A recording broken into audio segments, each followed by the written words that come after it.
Sorry about the glasses, but it's early in the morning. I'm sat in my car in between two different work calls, so I wasn't in the mood to put in my contact lenses as usual.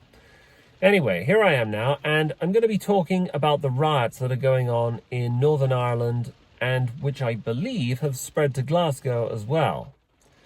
The riots that have taken place in the wake of the horrific attempted murder and beheading of 44-year-old, I think he's 44-year-old, Stephen Ogilvie in Northern Ireland. So, I first came across that absolutely brutal, horrific video of the attack on Stephen Ogilvie a couple days ago, two nights ago on Twitter. And at first, I wasn't sure how to react or respond because I just didn't have enough contextual information to know what I was looking at. I didn't realize that it was a recent killing, or that it had taken place in Ireland. All I saw was a footage of some guy literally trying to slice another man's head off. But in the days that have followed, as more and more details about this gruesome attempted murder have been made public, the more and more viscerally sick and angry it has made me. And I'm not surprised. I'm not in the least bit surprised that there are riots taking place in Northern Ireland. And these riots, you gotta understand, these are of a different character to the riots that took place 2 years ago in the wake of Southport. These riots appear to be more strategic and more targeted. For one, all the people, with very few exceptions, involved in the rioting are taking efforts to make sure that their identities aren't revealed. They're wearing balaclavas. They're going around different people's houses. They're looking for HMOs that are housing foreign migrants, and they are setting them on fire and lobbing missiles at them. They've created these de facto checkpoints in the middle of the streets and the roads, stopping drivers who look like they might be foreign and attacking them. And cameramen or news journalists or auditors, as they've been called, who have tried to film and document the riots, have been chased away or even attacked, so I've heard. So this is getting pretty serious. The Ulster Scots, they're not fucking around. But anyway, let's start from the very beginning and talk about the brutal attack on the victims. So this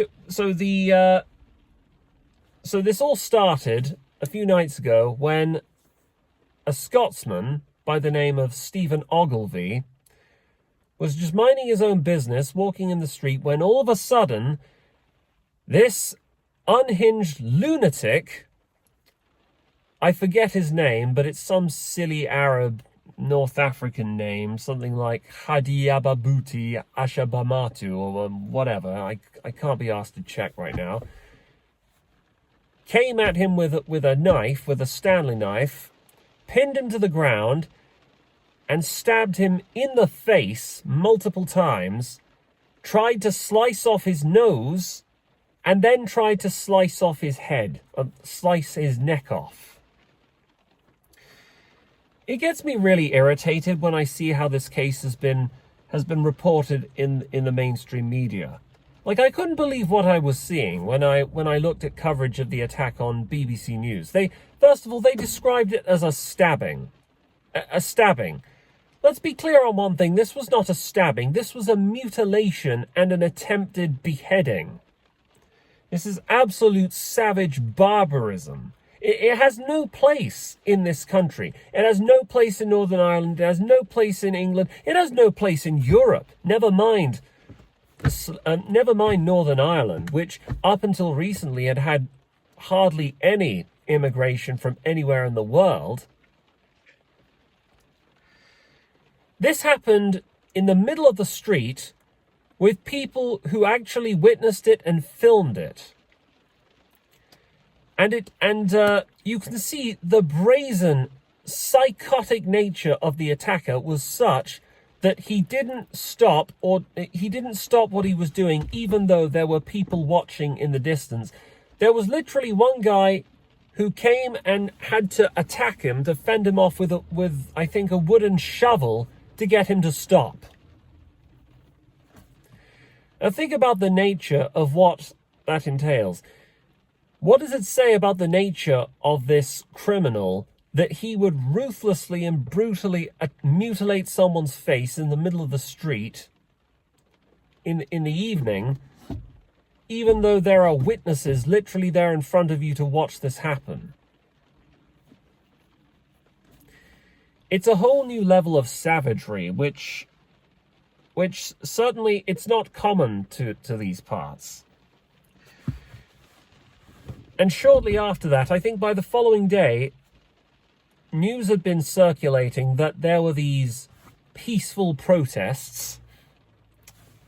Yeah, because what? These are not riots, come on. These are peaceful protests against systemic oppression by people who literally, these were coordinated as well.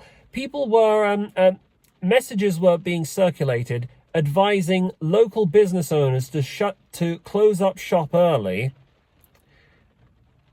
because they knew what was going down.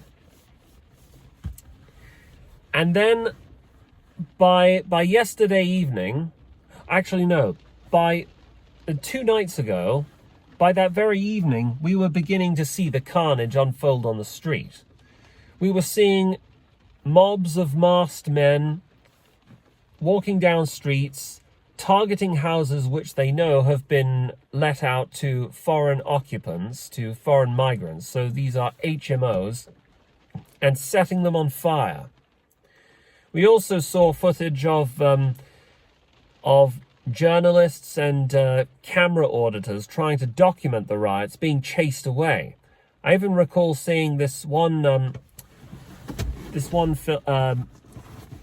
iPhone recorded footage of a man just casually walking in front of the rioters, holding the camera like it's a selfie, probably thinking nothing was going to happen to him, and then boom, he gets socked, he gets attacked.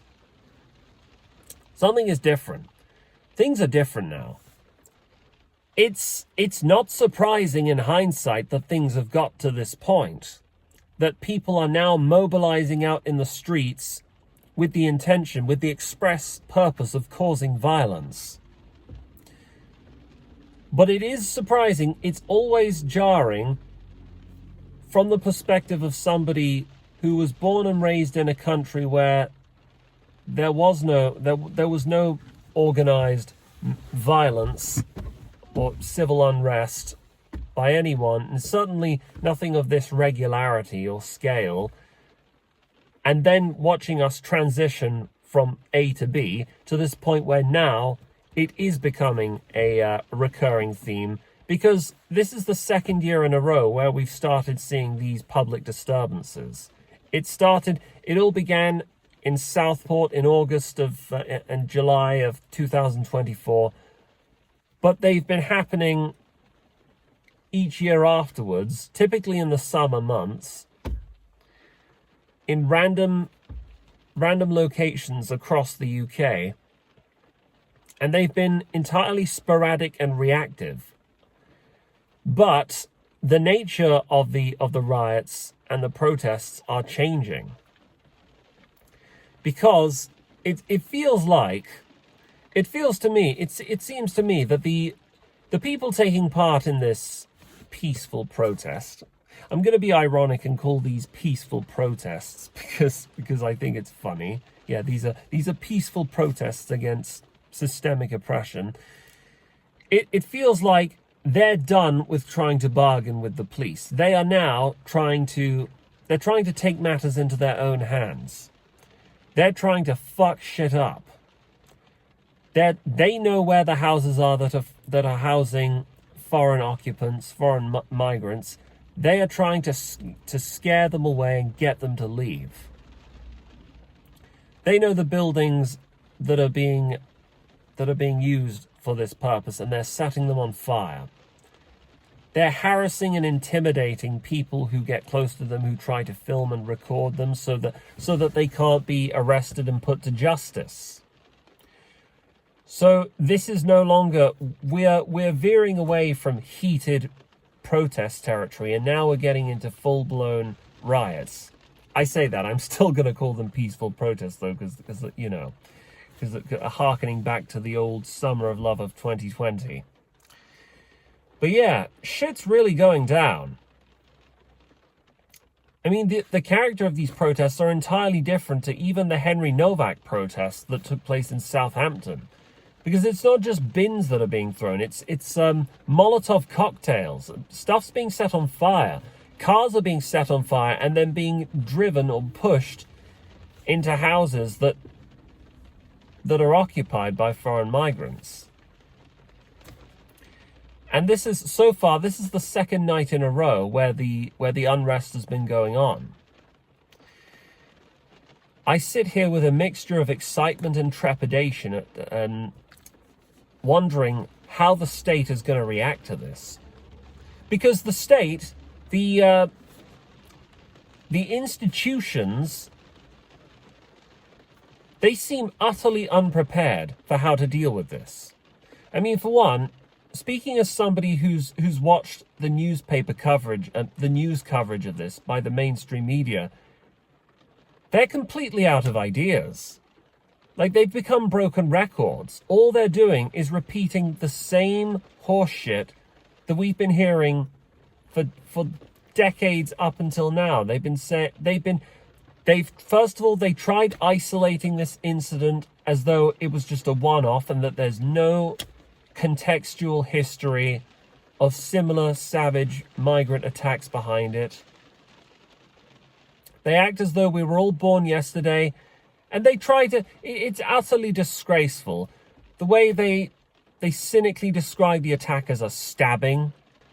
So obviously the mainstream media, in their willful ignorance, their almost cold and psychopathic indifference to how ordinary people feel about this. Because ordinary people do not feel safe on the street anymore. They feel like they're under attack. Heck, even as I make this video, I remember just the other day reading about a similar attempted beheading that took place in Barcelona, Spain.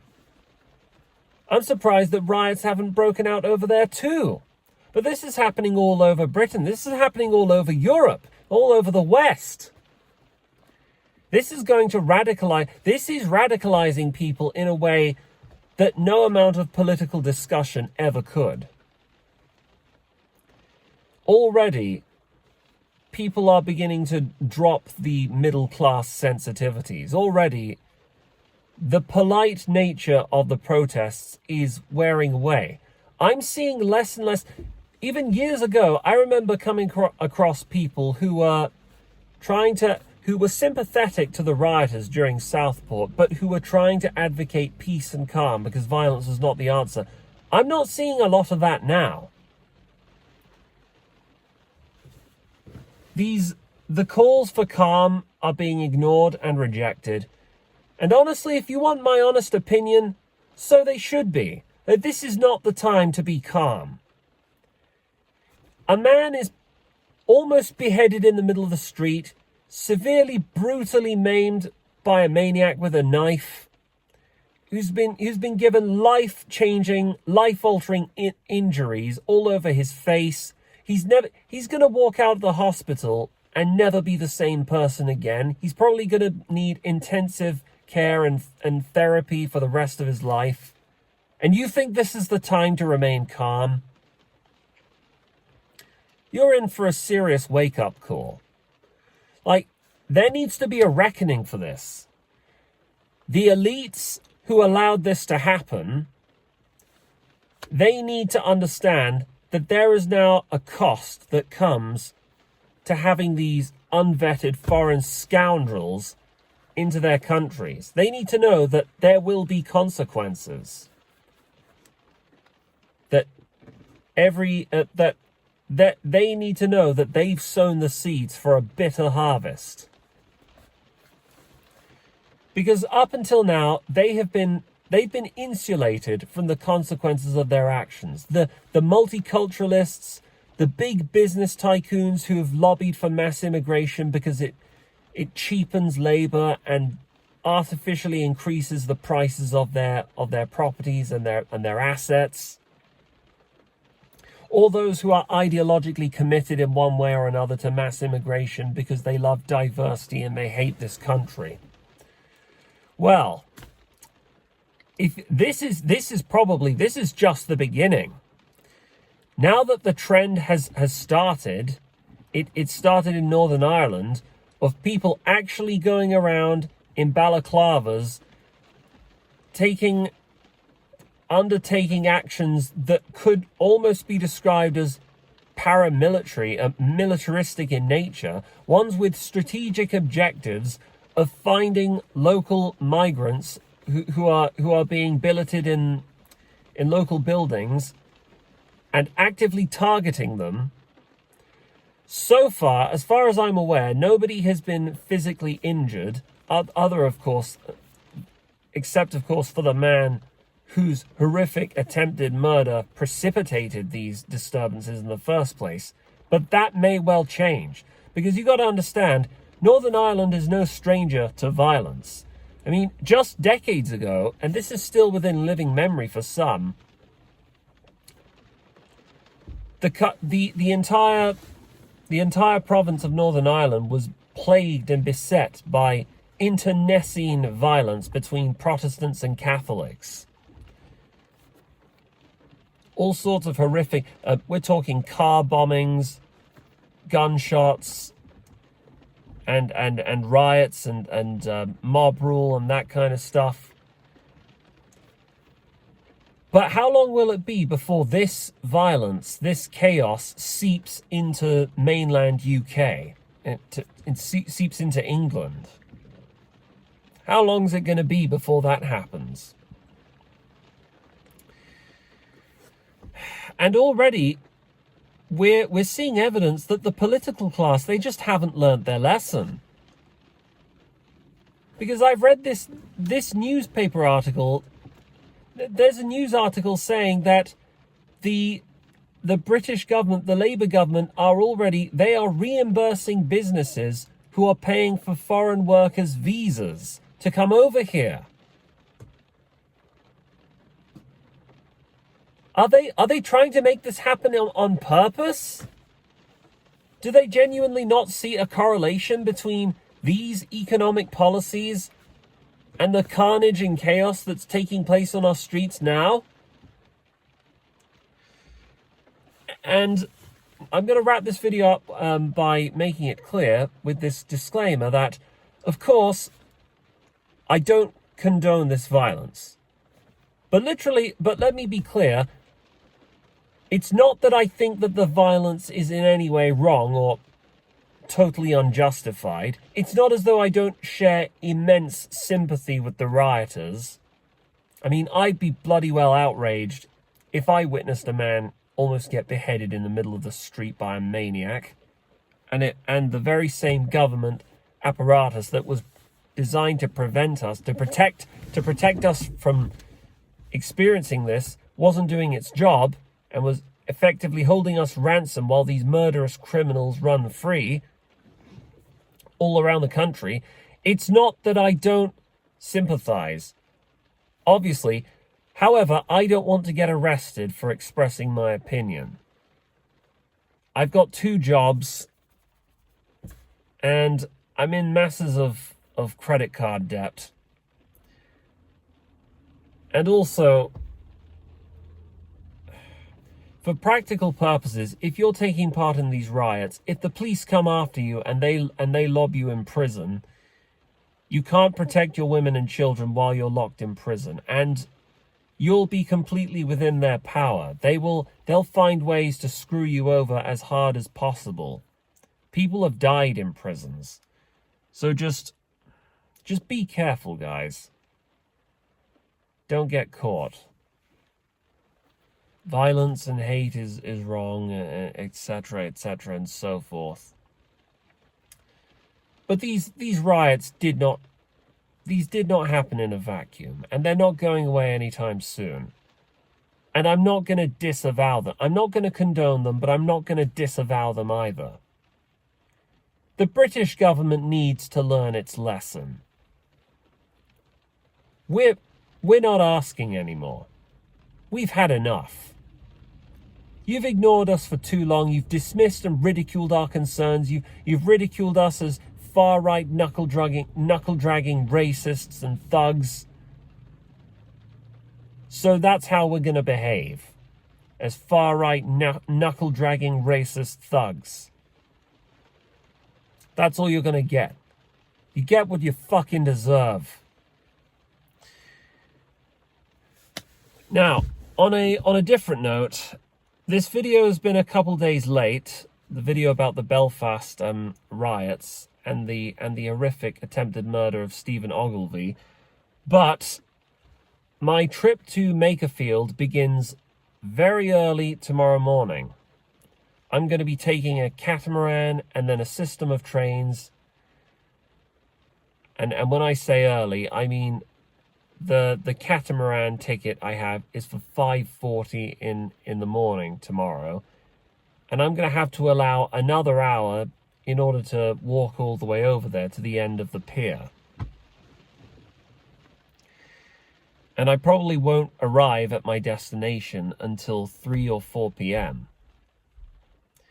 But I've taken these steps because it's really expensive getting a Virgin train all the way up north, and I've strategically had to pick the times of day where the tickets are the most cheap, even though they don't work out most conveniently in terms of my travel time and logistics.